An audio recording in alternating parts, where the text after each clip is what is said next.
Welcome to the Ash Cloud. I am Ash Sweeting. Sick and diseased livestock produce little or no food. They produce no income, yet they incur significant costs, consume a disproportionate amount of labour, and have a similar environmental footprint to healthy animals. Today I'm joined by Nick Wheelhouse from Edinburgh Napier University, where he is working on how to decrease the approximately 20% of animal-sourced food that is lost each year to animal health issues. Nick, thank you very much for joining me today. No problem. Thanks, Ashley, for inviting me. So animal health as a climate solution, it's well known that sick animals are not productive, they don't produce food, they don't produce any money, they have costs, and they also have an environmental footprint. So can we dig into this, what I'd say is a very exciting opportunity to address food production, livelihoods, and the climate at the same time with your experience in the space? Yeah, so it's been, interestingly, this area is a bit of a slow burner in the environmental context, and I don't understand why.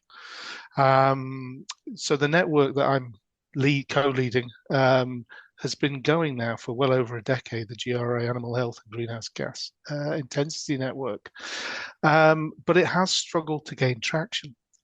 And we're now seeing the importance of it. My general feeling is animal health, why not? I feel it underpins absolutely everything. It could be considered a facet of management to a large extent, so I'm not going to go health management. But I think if you're considering, for a start, everyone seems to be looking for silver bullets for climate, and if we're looking at silver bullets in sick animals, it's not going to work. Less productive animals are producing emissions. They're utilizing feed. They're not feeding people to the extent in which they could. And I think, for me, as a scientist, and I'm not a farmer and I'm not a vet, it just seems logical that you want to address those issues, especially in contexts where you can see such endemic problems on farms that could be readily addressed with quite low-tech, low-cost solutions.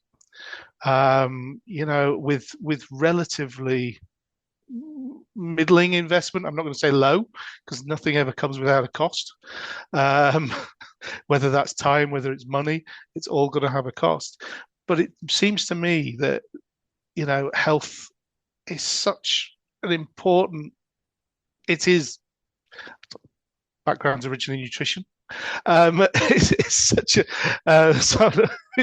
such a massive component of just production, food production generally, and ultimately, we are a species that requires food, and whether there is, we know there is a climate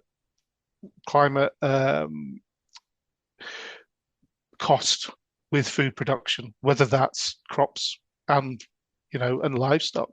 We still need food, and the world's population, I know you've done podcasts on this, is going up. It's going to, in some certain parts of the world, is going to be double by 2050, in Africa in particular, and I believe it's over 200% is estimated to is the consumption of animal sourced foods, even just within those areas.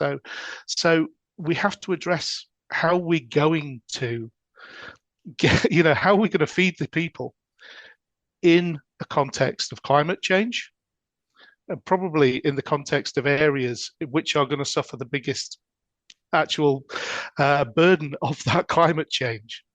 And before we get to the silver bullets, and before we can really get through to the genetics and the feed additives and make them generally more acceptably used and actually efficiently used and cost efficiently available, animal health seems to be the first thing that you would look to address. Animal health, sorry, and nutrition, those kind of things, and management would be the areas that you would want to address.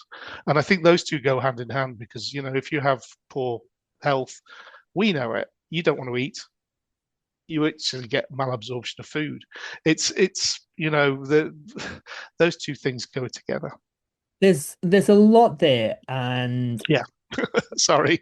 a huge amount there, and it's a fascinating the why there's obviously the animal welfare side of things. There's not a downside to improving animal health. But before we dig into any of those too much, would you be able to just give us some background on what are the numbers? How much food is lost due to animal health, and what is I guess the impacts of that across those areas that you mentioned, the climate side of things, the and then the food security slash livelihood side of things. So I don't know. I'll be pulling some numbers out the air. I mean, WOA have estimated for years, and those figures can be quite contentious. About 20% of animal production is lost through health.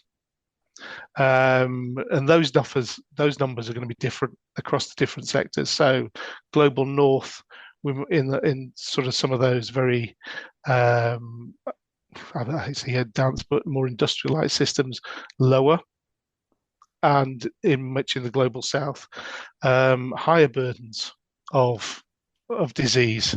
So actually, so if we're thinking over a fifth of your food is being lost before it's even entering the market.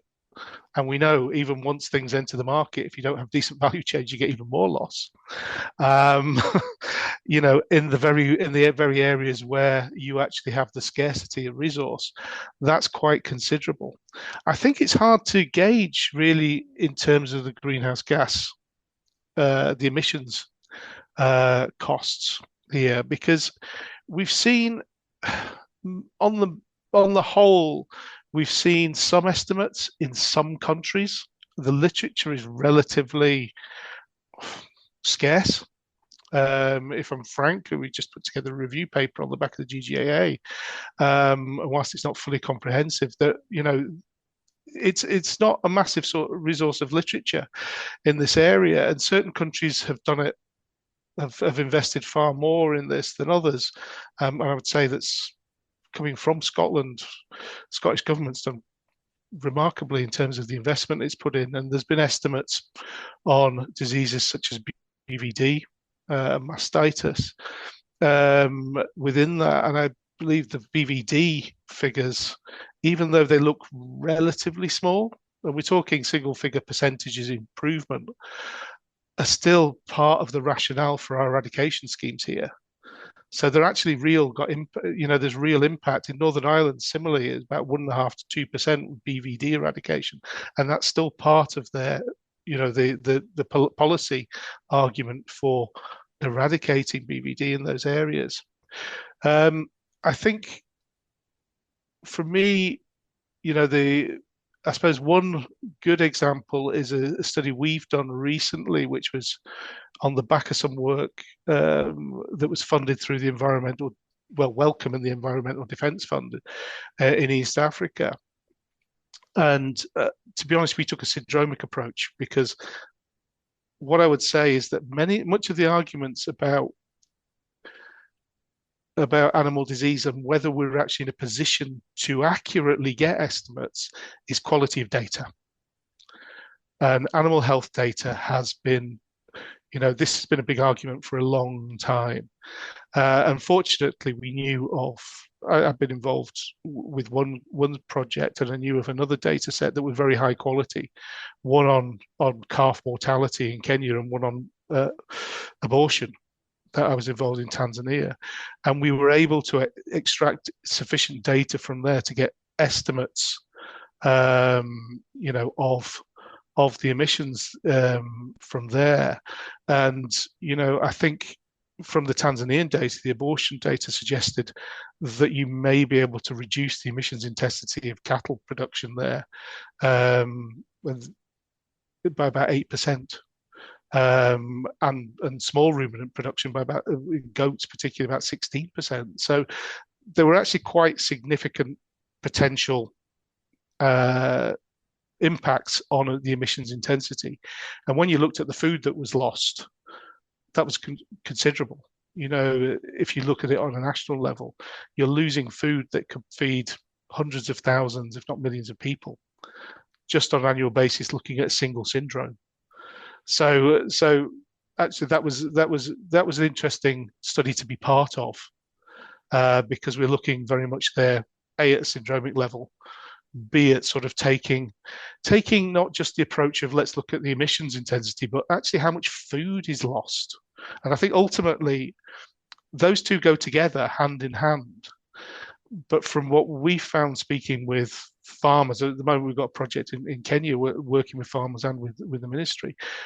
The big sales for this is productivity.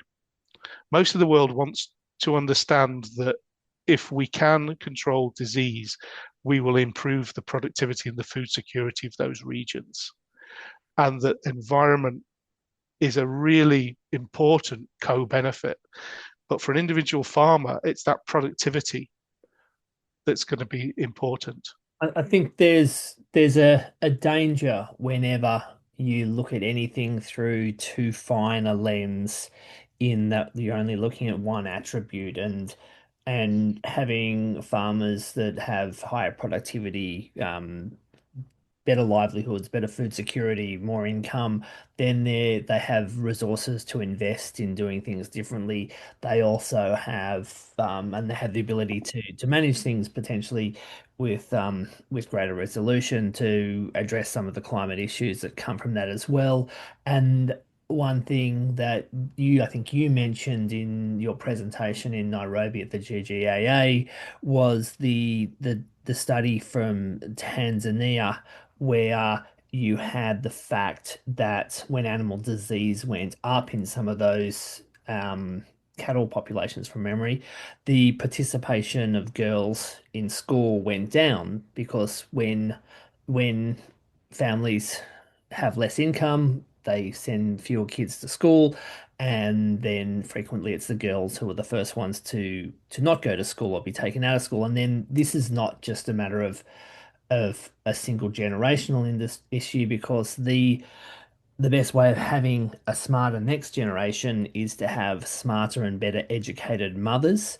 And the only way you're going to get better educated mothers is by going to school. Plus, there's all the data on um, girls going to school and how that affects pregnancy and childbearing rates going forward. It's there's not a single attribute to any of these discussions. So I think tying productivity, food security, and the environmental impact is absolutely vital, if we are to make progress. Yeah, and particularly those are in the areas where they are most at risk. And in a lot of our conversations, it's not really as much mitigation, but adaptation is the real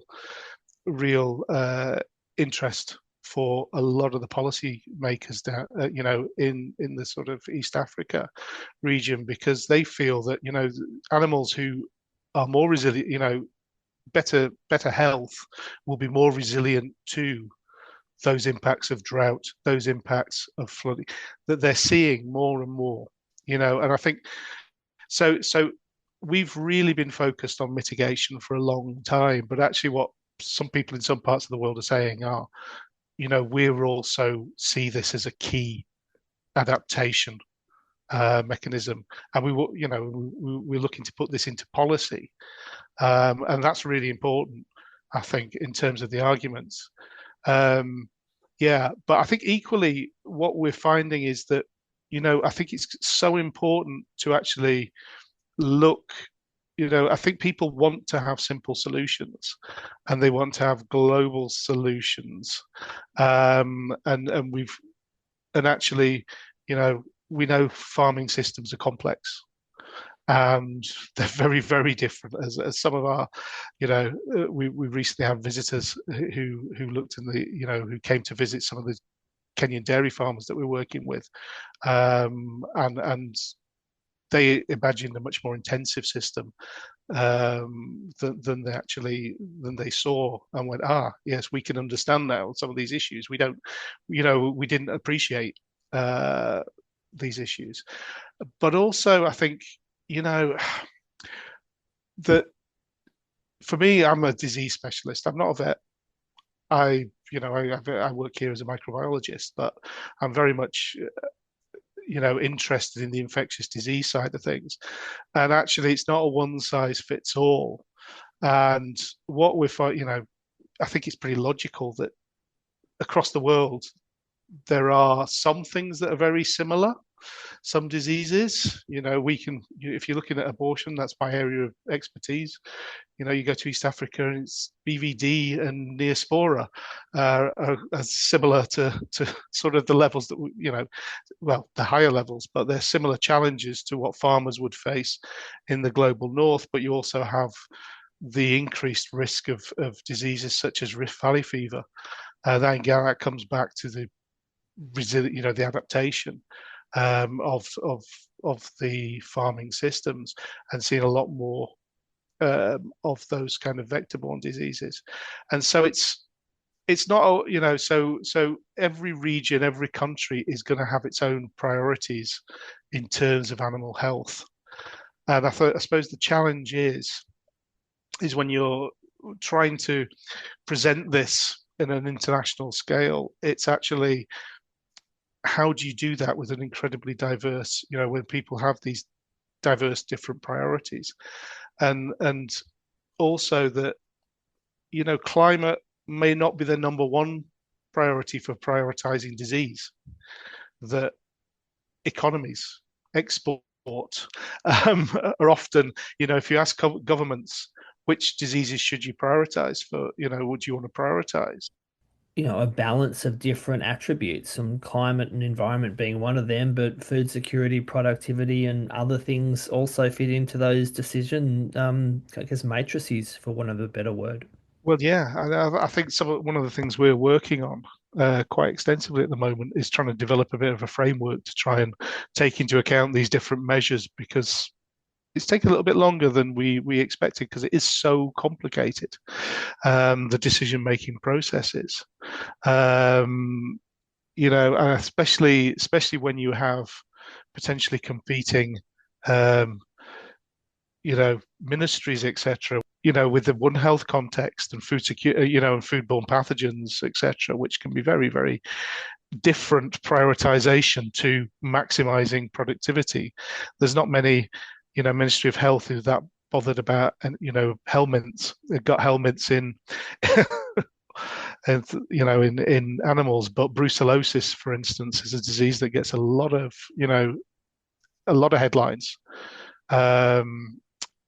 And actually, in some of our experience in some areas where we think it's endemic, we've not seen, we may pick up one case in our one or two cases in our abortions, and actually the clinical impact is much more minimal than you may expect.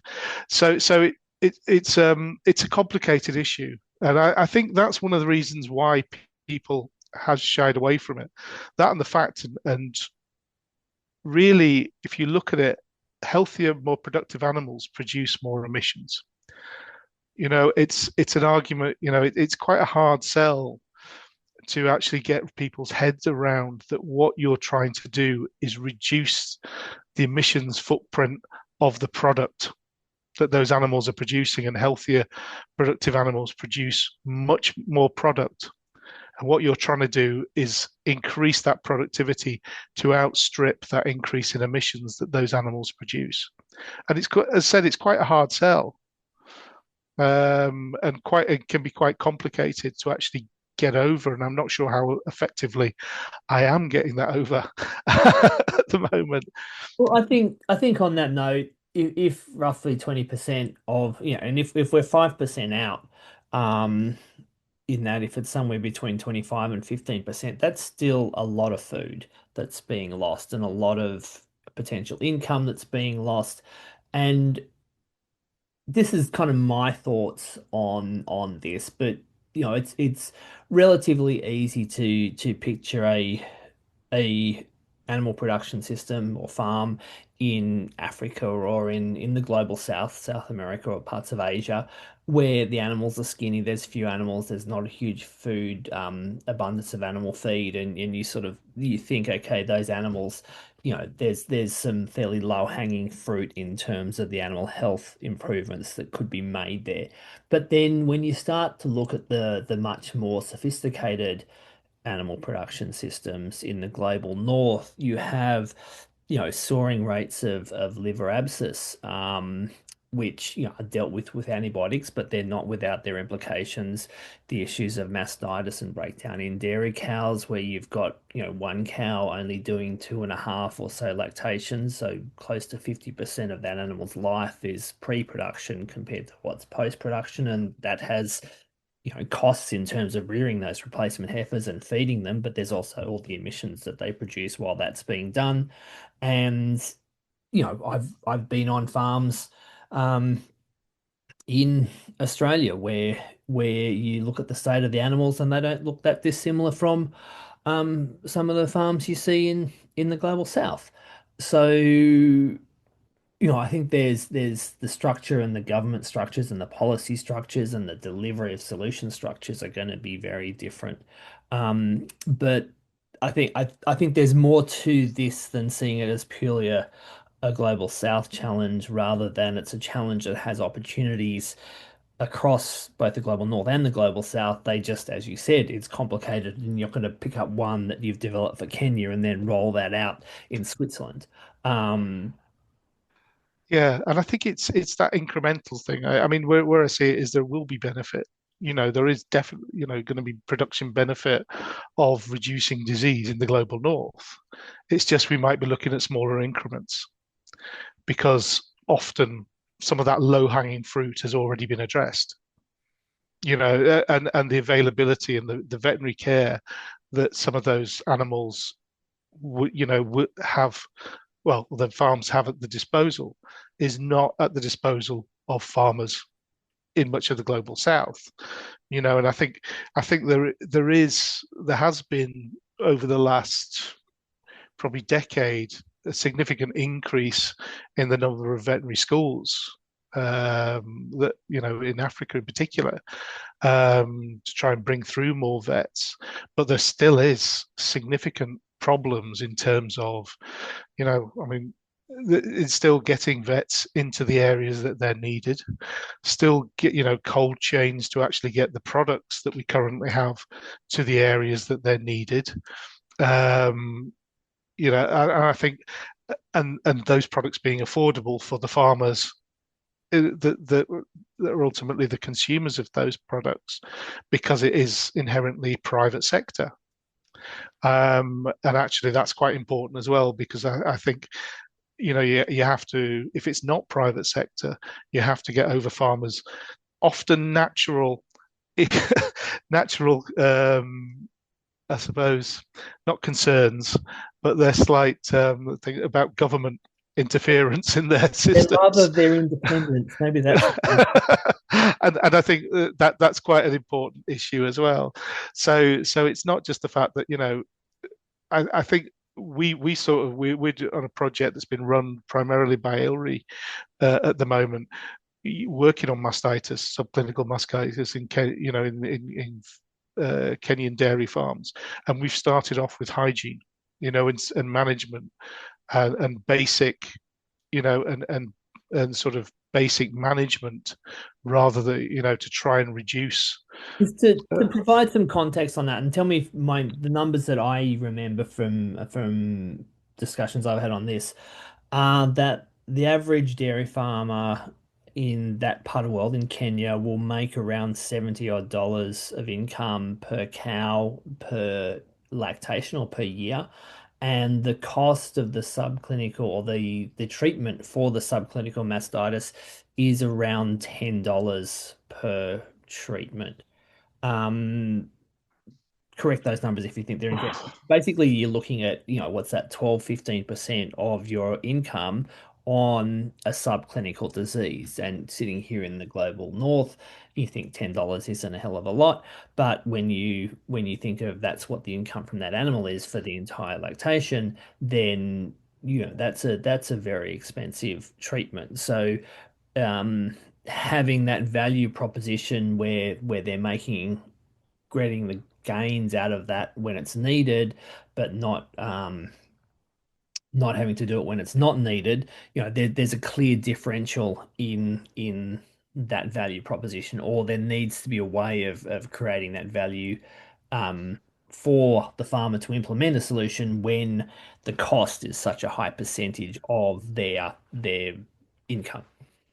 Yeah, I mean, I hate to go into the economics, but what we know is the farmers are producing about, the cows are producing about 4.5 to 5 liters per day. That's the levels of production. So not a lot of production, and they may have 3 or 4 animals in there. I mean, I'm not saying anything outlandish. We haven't published yet, but we've put it out there many times, and in presentations. I know Claudia Arndt in particular has presented the work. We've got about 53% subclinical mastitis in those animals, and actually some of the work that is being done at ILRI at the moment has sort of quite nicely seems to be demonstrating through some of the earlier work in this ongoing project that those severity of those subclinical mastitis, those scores, just using California milk testing, do seem to correlate with milk yield. There's an inverse correlation between the severity of those CMT scores and the milk yield of those animals. So farmers are losing income because of that subclinical mastitis, and I think that's the best demonstration you can give to a farmer that actually, hopefully prevention is better than cure, and purchasing antibiotics, which there often are. You were saying there, the treatment, the subclinical, they're purchasing antibiotics without diagnostics. So, a lot of those antibiotics, A, are potentially going into the human food chain, but B, are not going to be particularly effective after quite considerable, with the AMR profiles of a lot of the bacteria that are present after having broad spectrum antimicrobial use. And I think that's always been the reason why you need to do quite large scale field trials, is you need to demonstrate to people and put a bit of money in at the start that actually what you can do is you can make more money, you can increase your productivity. And by the way, this is going to have an environmental impact of, your resource use isn't going to go up particularly, but you're actually going to reduce your footprint. But for a farmer's point of view, is what they're doing going to increase the productivity and the sustainability of their farms? And it's small amounts of money, but relatively speaking, it does seem to have the potential for those quite simple management rather than pharmacological treatments to actually have an economic impact for them, a positive economic impact. And we're not even taking into account the quality of the milk and the potential that they will get more money for higher quality milk, because they're certainly getting less money for milk that is of a lower quality. It's being rejected by cooperatives. And that feeds back into the cooperatives balance sheet as well, because if their suppliers are producing or sending them lower quality product, their products that they're selling, and they're going to be lower. But sorry, go on. So we're not saying actually a lot of that milk will enter the food chain. It will enter via informal markets. So it's not going to be thrown away. It's not like much, in the global north where rejected milk is going to go down a drain. But at the same token, income-wise, it's going to have quite a significant issue for farmers and those cooperatives, as you say. When one of the first things I noted in when we first started talking was the fact that you asked why animal health as a climate solution isn't gaining more traction. I think the complexity is possibly the first thing that I'd like to raise on that. But also, back to what you said, if it's 20 odd percent of the food being lost, there is a huge opportunity. So I'd like to dig into the reasons more about why we think that animal health is not getting more traction in that space.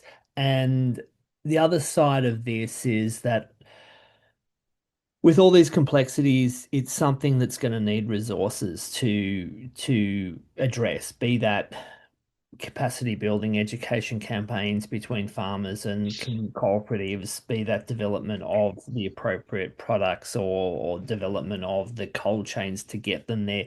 It's going to take resources, but also if it is something that has a a net benefit or a productivity and profitability benefit for the value chain, there's also, there's a private sector mechanism to enact that. So I guess my thinking's more about, is there opportunities to sort of try and catalyze or use climate financing to catalyze some of these to then, try and create some momentum and grow it from there. But that's my thinking, and I really appreciate your thoughts on this. Um, yep, I think there was a policy brief a couple of years ago that's got my name on it that tries to push the climate finance case for animal health as part of that, and about increased productivity. I see that there needs to be some significant investment in this. Agricultural investment, livestock investment from the climate is a tiny proportion of of the climate investment, and we need food. Ultimately, we do need other materials, but fundamentally, humans need food, and there is a requirement for level of investment, and whether that is public-private finance, large-scale climate investment, coming through, especially, I suppose, more global north sectors, through these value chains from retailers right the way through. We need they need financing. I think the problem is quantifying the impact of a animal health intervention on the emissions. And that's what's quite complicated, I think. If you have diseases such as BVD that are they're multifactor, they can cause multiple syndromes. They can be, either direct, something like abortion, or respiratory disease, or just their general presence can cause some form of, immunosuppression that allows another disease to come in. How do you quantify the impact of that? I think that's hard. So actually, it's going to be a requirement really for those, to have robust measurements, verifiable measurements that are available for those climate financiers to even consider investing in these areas. That's Um, that's a very complex step, because if you think of a farm in that has BVD, in like those farms in East Africa we were discussing, and there's an abortion, I imagine the vast majority of the time there's not even an actual diagnosis. The cow just aborts, and then you have to wait X number of months to re-inseminate or rejoin the cow, and there's no veterinarian call, there's no clinical diagnosis, there's no record of what happened. So, but that cow just keeps on going on and producing emissions and not producing food and not producing income for X number of months. So, the challenge in, the cost of collecting that data in the first place could surpass the cost of actually putting the program together. yeah, I agree. I've been part of one of those programs. trying to set up one of those platforms. And the investment is quite considerable. I think you have to look at the production angle, and I would very much be of the opinion, whether rightly or wrongly, that we applying interventions and looking at the increased levels of productivity or reduced levels of losses in those systems. I quite like at the moment for a lot of these areas, I think syndromic, not surveillance per se, but looking at things within a syndromic context, the abortions, mortality, etc., mastitis, lameness. These are syndromes and respiratory disease. I think is a much more straightforward way of looking at things. I do think record keeping, is going to be almost impossible in certain parts of the world. But that's where we're going to have to see is what is the productivity increase? Have we closed that productivity gap by applying in interventions? And I think if we can show it on a reasonably large scale in the field, at a practical scale, then at least there is some evidence. What we don't have are large scale interventions with verifiable measurements. That's the big thing. It comes back to data. We really do not have a good handle on a lot of diseases on what they actually do productivity wise. I think that's the big thing.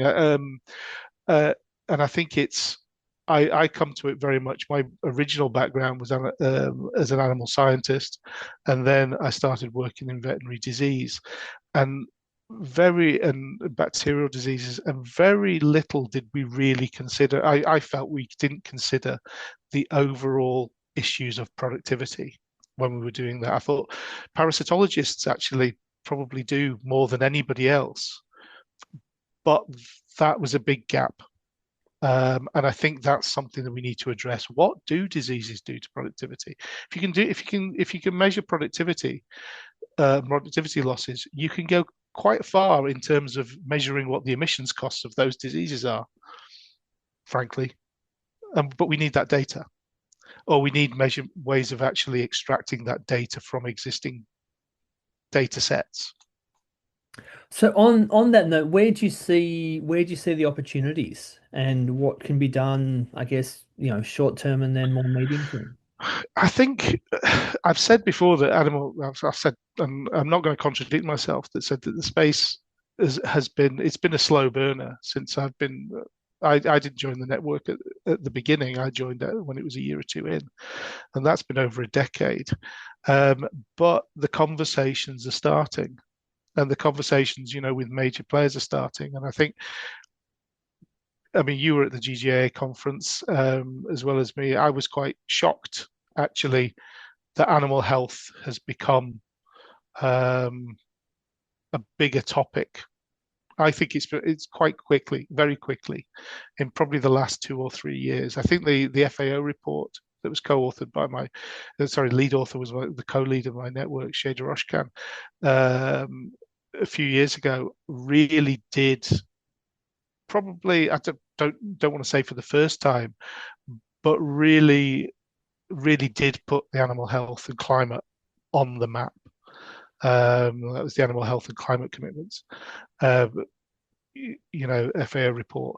And since then, getting partners, international partners on board who are lobbying and pushing, sorry, not in a bad way, but actually promoting this area has been absolutely essential.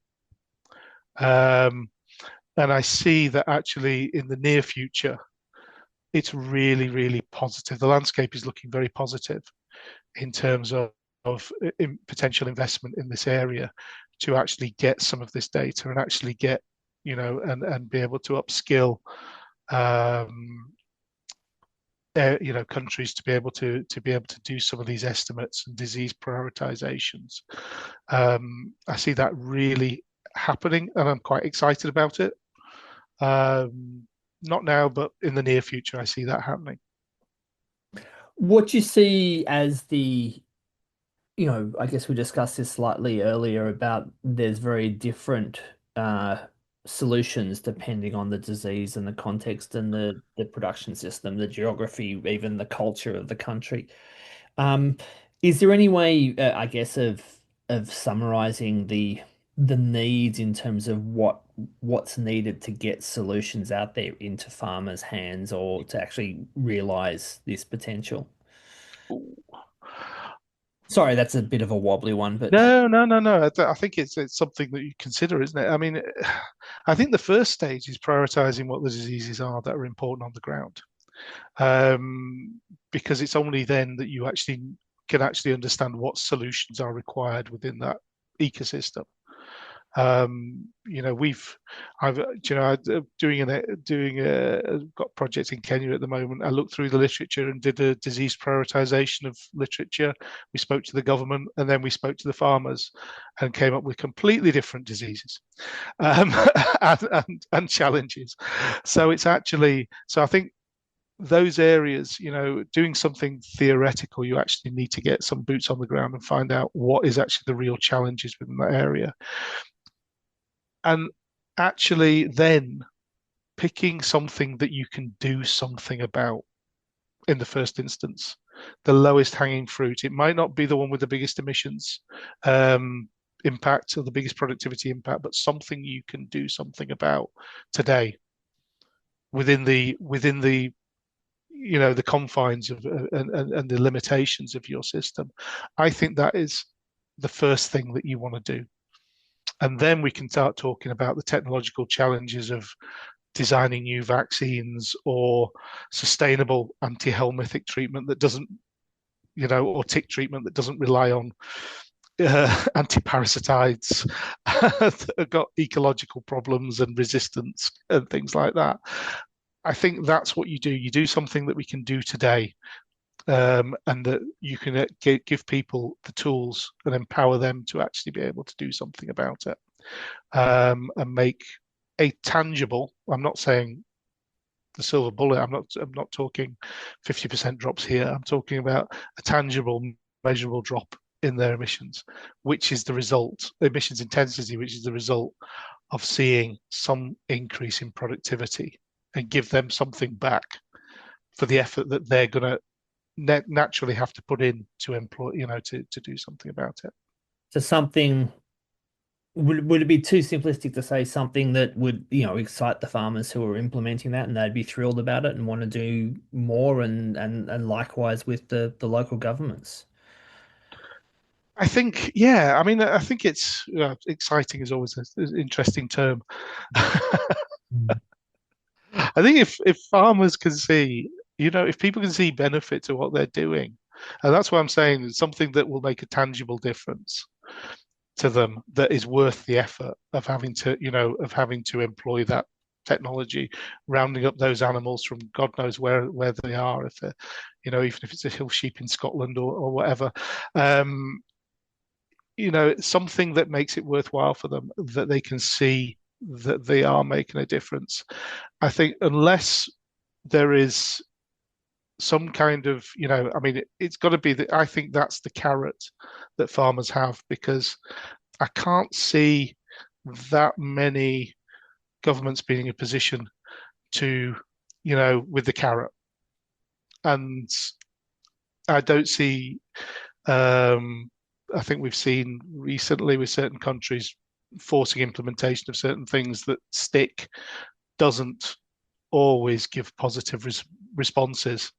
So I see carrots being the main supplement here. Um, yeah, the hypothetical carrot.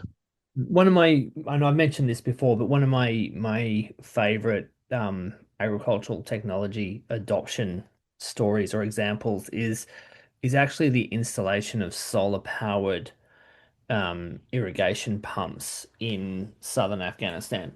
And this is where farmers who 90+% of them have not spent a single day at school, so completely illiterate. Most of them don't have electricity and haven't grown up in houses or villages with electricity. Um, Plus, they have had to negotiate, importing these devices through tribal regions across conflict zones, all that sort of stuff to implement a new technology to pump water onto their opium poppy crops. And these went from, this would have been probably 10 years ago, from, the odd one here and there across Helmand, Kandahar, etc., to tens of thousands within 2 or 3 years.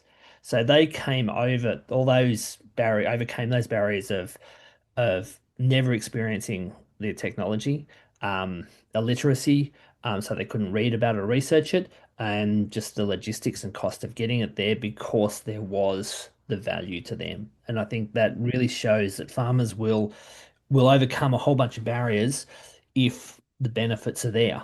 And it's a matter of how do you try and provide those benefits so that they want to adopt the better practices. Mhm. And so that's why, I mean, I see it's absolutely vital that, field-based, people being able to see their peers, have profound increases in their productivity, their profitabilities, and being able to, I think that's so important. We can come in theoretically and say, oh, you give this, you'll, reduce your abortion rate by 5% or whatever, but we're still coming in from the outside.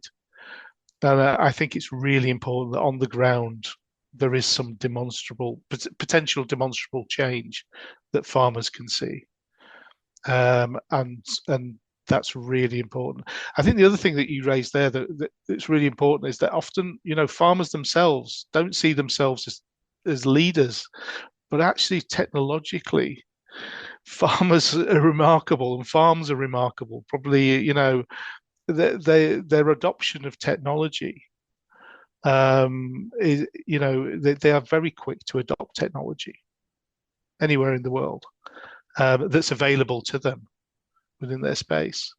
And so, sometimes I think we underestimate the ability of farmers to take on board new ideas. Whereas, I think when it comes down to it, a lot of the critiques we have of our agricultural system are actually things we've asked farmers to do. And whenever we've asked them, and challenged them, we need to increase the food system. We need to increase it by this much. They've done it. They've done it and they've achieved it. And I think that's something that, people have a pop at farmers, or or farmers feel that people critique them, but actually they've pretty much done what society has been asking of them, and done it really well and far quicker than anybody could have expected.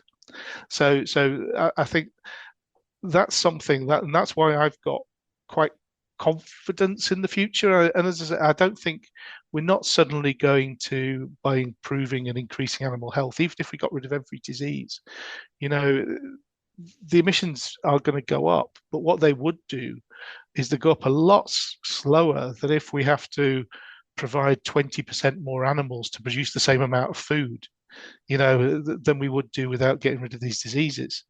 I think that's ultimately where we're coming from here, is we want to close that loss envelope. And by closing that loss envelope, we will reduce the emissions footprint of animal source foods. Yeah. I think that's summed up beautifully, and also it shows, I guess, the more simple equation, in that it's that huge loss, and those animals, whilst they're not producing food, they're not producing income, they've got a whole bunch of costs associated with them. There's animal welfare concerns. They tie up a huge amount of extra labor. Dealing with a sick animal is a lot more time consuming and labor intensive than dealing with a healthy animal. But it's not this, in some ways, what you're alluding to is ours in the broader humanities, a simplistic view of seeing things as these linear connections and wanting simple solutions to complex problems. Yeah, and I think that's it's not a case of, and I hate to use, it's putting something in to the system and just magically drawing out the emissions from that system. It's not going to happen with health. And again, coming back to that the first little bit that I was probably wittering on at the beginning, that's I think the complexity of how health interacts with emissions is the hard part of getting across that. Yes, productive animals are going to produce more emissions, but they're going to produce hopefully even more food. And they're going to produce more food than you would have otherwise, than if you just keep on stacking the system with more and more and more animals. Which is going to have not just emissions, it'll be biodiversity, it'll be water use, there'll be a whole raft of other issues associated with that. And so that's why I think health, why wouldn't it be one of the first things that you want to do? Why would it be the last consideration when you talk about the environment? I don't know. I don't understand it. I'm coming from it from this perspective, but it does. It seems to be logical.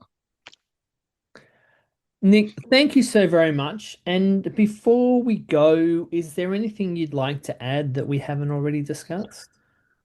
No, I'm just going to thank you for inviting me. As I said, I think I've said it already, that I think this is a space that is growing. It's a space where I think the financiers are starting to see that there is going to be potential benefit, and climate finance might enter this space, and animal health can really move forward as a climate solution. And I think I'm really excited for the next 10 years.